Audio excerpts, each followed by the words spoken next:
बैठो। प्यारे ज्ञानात्मक, यूपी का पानी गर्म है, यहाँ का बिहार का ठंडा है, तो गला थोड़ा ऐसा ही हो गया है। कोई बात नहीं, हर्फों के बीच की खाली जगह को भी समझना, और आवाज खराब हो गई है, गला खराब नहीं है। बहुत पुराना हूँ इस घर में आते आते, तुम भी बूढ़े हो गए हो, मैं भी बूढ़ा हो गया हूँ। कभी काले बालों वाला आया करता था, बुरे बालों वाला हो गया, और ये दौर चलता ही रहे। आज दिनांक 22 अप्रैल सन 2024 ईस्वी की प्रातः पंडित गौरी शंकर जी के आवास पर ग्राम खदियाई, समस्तीपुर, बिहार में फिर हम तुम सत्संग के माध्यम से आमने सामने हैं। हमसे पहले जो बुजुर्ग हुए संत महात्मा, उन्होंने अपने अनुभव जो किए साधना के, अपनी अपनी भाषाओं में और अपने अपने समय में और अपने अपने स्थानों पर मानव कल्याण के लिए संकलित किए, प्रस्तुत किए, और जिन्होंने उनकी आवाज़ों को सुनकर अपने जीवन का रूपांतरण किया, अपने जीवन से लाभान्वित हुए, वो उनके होने का लाभ उठा बैठे।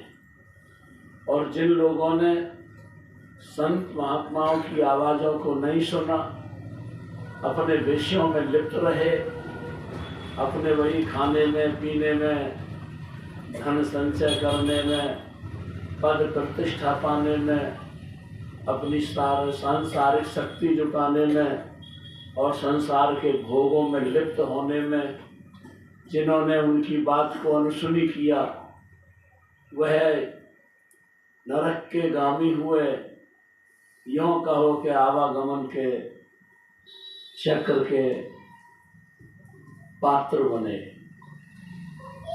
आप धन्यभागी होते हो जो संसार के आवश्यक समय में से समय निकालकर अपनी चेतना की ऊर्जा प्राप्त करने के लिए सत्संग में आते हो। सत्संग एक ऐसा सागर है जहाँ किनारे पर बैठने वाले लोगों को केवल समुद्र के झागों की तरह झाग मिलते हैं, और ज्यों-ज्यों सागर में, समुद्र में भीतर घुसते चले जाते हैं, त्यों-त्यों उन्हें अनमोल मोती, रत्न, हीरे मिलते हैं जो इस दुनिया में नहीं मिलते हैं। सत्संग हमें वो धरोहर देता है, वो नियामतें देता है जो इस दुनिया के किसी भी संपन्न से संपन्न और समृद्ध से समृद्ध व्यक्ति के पास नहीं होते। केवल संत महात्माओं के अनुयायियों के, प्रेमियों के हाथ वो नियामत लगती है। मैं लंबी बात नहीं करूंगा, थोड़ा सा आपके जीवन के उपयोगी बात के रूप में कहना चाहता हूँ। यूनान के बहुत बड़े दार्शनिक हुए हैं गुरुजीएफ, बल्कि उन्हें एक स्तंभ कहा जाता है दर्शन का, अध्यात्म का। तो उन्होंने अपने साहित्य में एक बहुत घटना प्यारी लिखी है, और घटना तुम्हारे हमारे जीवन से संबंधित है। वो कहते हैं कि तुम अपने जीवन की नाव के नावक हो, केवट हो, मल्लाह हो। तुम्हारे जीवन की नाव, इसके मल्लाह तुम हो, और इस नाव में एक भेड़िया है, एक भेड़ है, और बंद गोभी है। इस नाव में एक भेड़िया है, एक भेड़ है और एक बंद गोभी है, तीनों नदी हैं। तुम नाव के चलाने वाले मल्लाह हो, केवट हो, नावक हो। अब ये बताइए, तुम इस नाव को इस पार से उस पार कैसे करोगी? ना तो भेड़ को कोई नुकसान हो, ना बंद गोभी को कोई नुकसान हो, ना भेड़िया को कोई नुकसान हो। भेड़ भी सुरक्षित रहे, भेड़िया भी सुरक्षित रहे और बंद गोभी भी सुरक्षित रहे। तुम कैसे इस नाव को खेकर इस पार से उस पार ले जाओगे? ये सवाल हमारे सामने, इस पहेली को हमारे सामने गुरुजी कर देता है। आइए, इन पहेलियों को संसार का कोई भी व्यक्ति नहीं सुलझा सकता, क्योंकि संसार के व्यक्ति की सोच, संसार के व्यक्ति की जो जीवन जीने की पद्धति है, वो इस स्तर की नहीं होती कि जो इस पहेली को सुलझा सके। इसे केवल संत सतगुरु, जिनकी शरण में कोई व्यक्ति पहुंच जाता है, अपने को हवाले कर देता है उनके, और वो चाहता है कि इस जीवन की यात्रा मेरी कैसे सुखद हो, कैसे प्रभु से मिलाप की हो और कैसे इस जन्म मरण से छुटकारा की हो, जिसे यह जिज्ञासा होती है, वही संत सदगुरु की शरण में पहुंचता है। और जो विषयों में लिप्त हैं, शराब में, मांस में, जुआ में, व्यभिचार में, अन्य अन्य प्रकार के अवगुणों में, कुकर्मों में लिप्त है, उन्हें संतों की आवाज क्यों सुनाई देगी? संत अपने चीखते रहो, चिल्लाते रहो, बोलते रहो, समझाते रहो, वो अपना या तो चादर तान कर ओढ़े सोए रहते हैं या अनसुनी करके अपने विषयों में लिप्त रहते हैं। अब तुम कैसे जाओगे? इस बंद गोभी, भेड़ और भेड़िया को नाव में ले जाकर। आओ एक एग्जाम्पल छोटी सी देता हूँ, लंबी बात न हो जाए, एक ही से करता हूँ। एक आदमी ने एक बकरी पाल रखी थी और बकरी को बहुत खाने की आदत है। पहले जमाने की बड़ी बूढ़ी अपने बच्चों को कहती थी, क्या तेरा मुंह हरदम बकरी जैसा चलता रहता है? कुछ ना कुछ खाते रहती थी वो। जैसे बहुत से बच्चों को हर वक्त कुछ ना कुछ चाहिए। क्या तेरा मुंह बकरी की तरह चलता रहता है? उसे हर वक्त भोग चाहिए। पाल ली, कहीं जाना था उसे, बकरी को कहां छोड़ के जाए? पड़ोसी से कहा, भैया मैं बहुत जरूरी काम से बाहर जा रहा हूं और मेरी बकरी की देखभाल तू करना, इसे खाना दे देना। बस वो बेचारा प्रेमी था, पड़ोसी था, उससे संबंधित रखता था, तो रख लिया बहन वो बकरी। जैसा भी घास चारा उसे बना देता रहा। वो आया लौटकर और पूछा, भैया मेरी बकरी पहुंचा दो, ठीक रही? कि हाँ, इसका पेट भरा हुआ है, खूब पेट भरा है। उसने फिर उसको चारा डाला, बकरी तो फिर उसे खाने लगी। उसने कि तू तो यार कहता था कि इसको चारा खूब खिलाया, लेकिन ये तो फिर खाने लगी। तू कहता था पेट भरा है, इसका पेट भरा होता तो क्यों खाने लगती?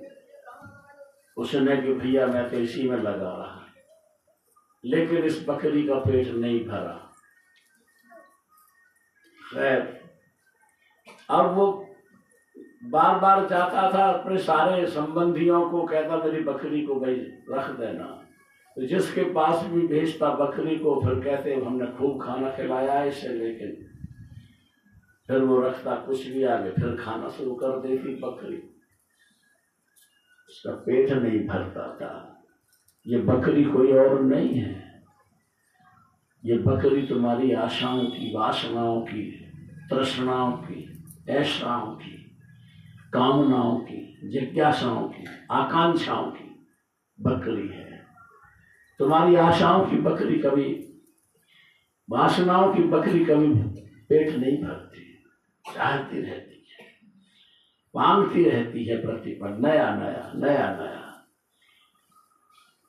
तो पेट नहीं भरता। अब बड़ी प्रॉब्लम बन गई, बकरी का पेट कैसे भरा जाता। एक दार्शनिक जिन्हें महात्मा कहते हैं, उसने कहा साहब मेरे सामने बहुत बड़ी प्रॉब्लम है, समस्या है, मुझे जाना पड़ता है, जाना है तुम्हें, हमें सबको जाना है अपने परमात्मा के पास, अपने परमात्मा के लोग सबको जाना है, लेकिन ये बकरी हमारा बंधन है, इसके लिए सबके पास पहुंचाता, इसका पेट भर जाए, पेट पहुंच जाए, नहीं भर पाता।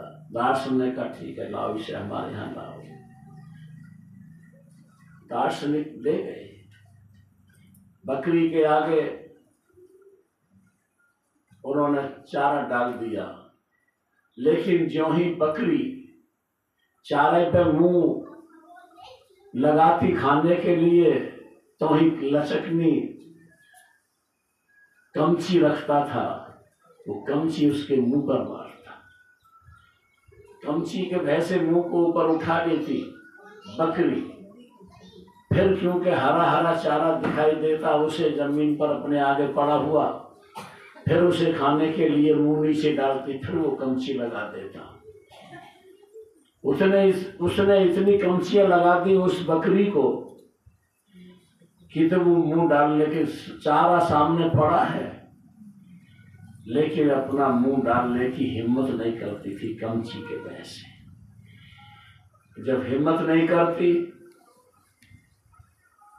चारा पड़ा है, बकरी आंख बंद करे आराम से, साध्वी बनी खड़ी है, उस आदमी को बुलाया, बकरी वाले को, आओ देखो इसका पेट भरा है,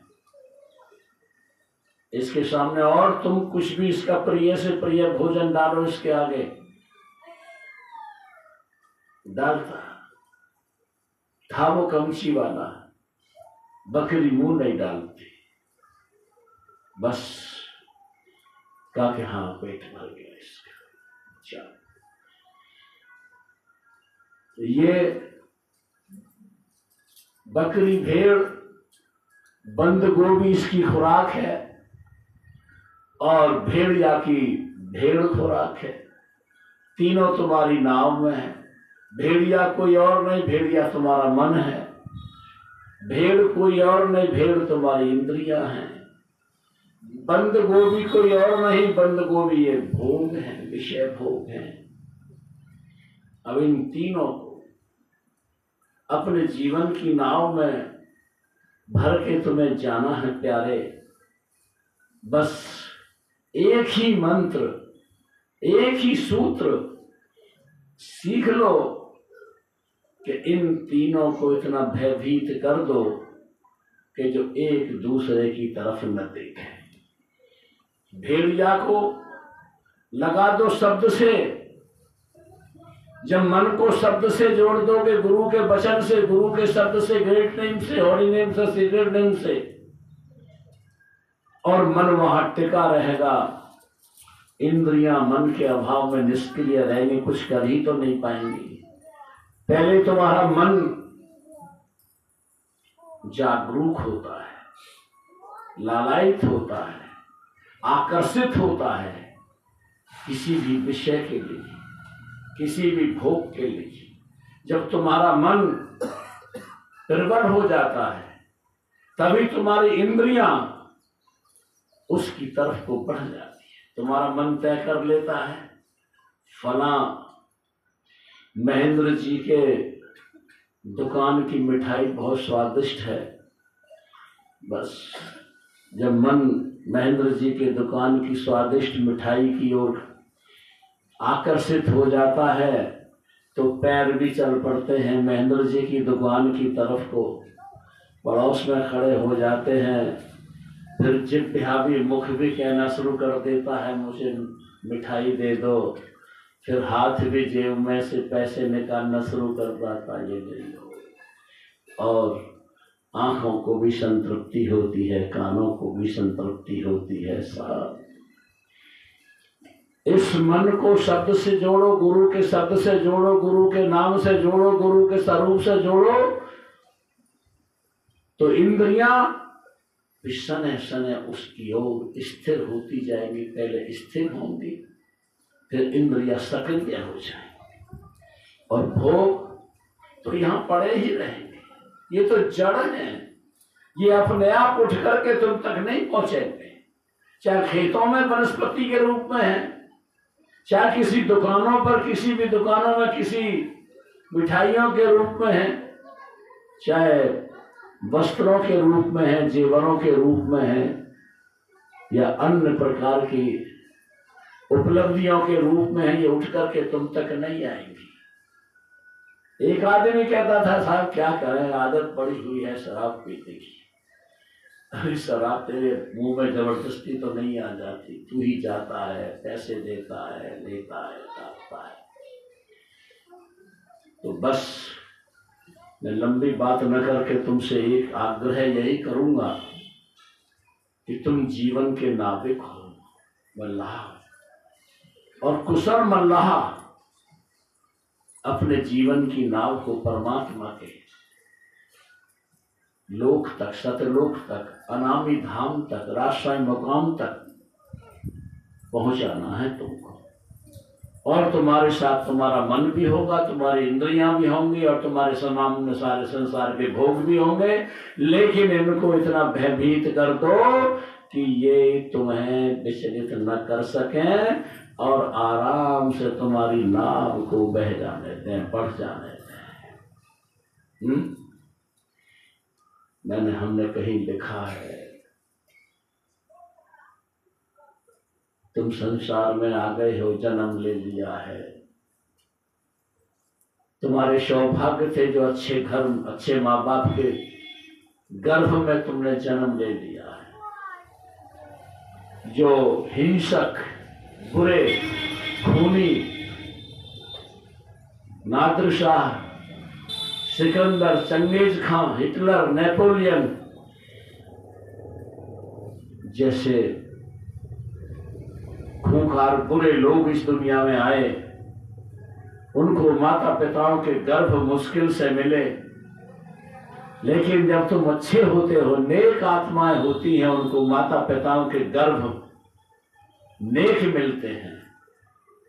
जो नेक आत्माएं होती हैं, जो नेक कर्म करने वाले मनुष्य होते हैं, प्रारब्ध कर्मों से, पिछले जन्मों से, उनके नेक कर्मों के परिणाम स्वरूप अच्छे माता पिताओं के गर्भ में जन्म मिलता है। अच्छे माताओं पिताओं का स्थान अच्छा होता है, उनकी संस्कृति अच्छी होती है, उनके सिद्धांत अच्छे होते हैं, तुम्हें अच्छी जगह जन्म मिल गया है। और ये तुम्हारा परम सौभाग्य है। वरना ऐसे समाज बहुत हैं, ऐसे कबीले बहुत हैं, ऐसे माता पिता बहुत हैं जिनके गर्भ अच्छी संतान पैदा करने के योग्य नहीं होते। कीड़े मकोड़े, पशु पक्षी भी उनसे श्रेष्ठ होते हैं जो वो अपनी जिंदगी जीते। तुम धन्य भागी हो, अच्छे माता पिताओं के गर्भ में तुमको जन्म लेना है, और चारों तरफ तुम्हारे विषय हैं, भोग हैं, बुरे लोग भी हैं, बुरे आचरण करने वाले भी हैं। तुम्हारे पड़ोस में शराब पी करके आदमी आता है, हुड़दंग मचाता है, घर में कलह करता है, मारपीट करता है बीवियों के साथ, बच्चों के साथ। उनके खाने पीने के लिए जो सुविधाएं होती हैं, उन्हें सबको नशे में बर्बाद कर देता है। लेकिन तुम्हें उनकी भी आवाज सुननी पड़ती है पड़ोस में होने के नाते। तुम्हें उनके चेहरे देखने पड़ते हैं, तुम्हें उनकी आवाज सुननी पड़ती है, चेहरे देखने पड़ते हैं, और उन बच्चों की दुर्दशा देखनी पड़ती है। इसका प्रभाव तुम्हारे चित्त पटल पर पड़ता है, और इसको तुम सुबह शाम अपने सतगुरु के द्वारा जो तुमको मिला है परमात्मा का प्रार्थना करने का संदेश, और आरती पूजा के माध्यम से उसे पहुंच लिया करो। तुम शीशे हो, दर्पण हो, दर्पण के सामने जो भी आदमी जैसा आता है ऐसा उसको चेहरा दिखा देता है, लेकिन दर्पण में एक गुण होता है कि जब वो आकृति या चित्र या रूप उसके सामने से हट जाता है, वो दर्पण फिर जो का तो निर्मल रहता है, कोरा रहता है। उन दृश्यों को वो ग्रहण नहीं करता, जमा नहीं करता, स्टोर नहीं करता। अगर ये शीशा अब से पहले से सब सारे दृश्यों को, चित्रों को, रूपों को, आकृतियों को जमा स्टोर करता रहे तो इसकी गुणवत्ता नष्ट हो जाएगी, और जो तुम्हारी है दिखाई नहीं देगा। तुम ऐसे ही बन जाओ।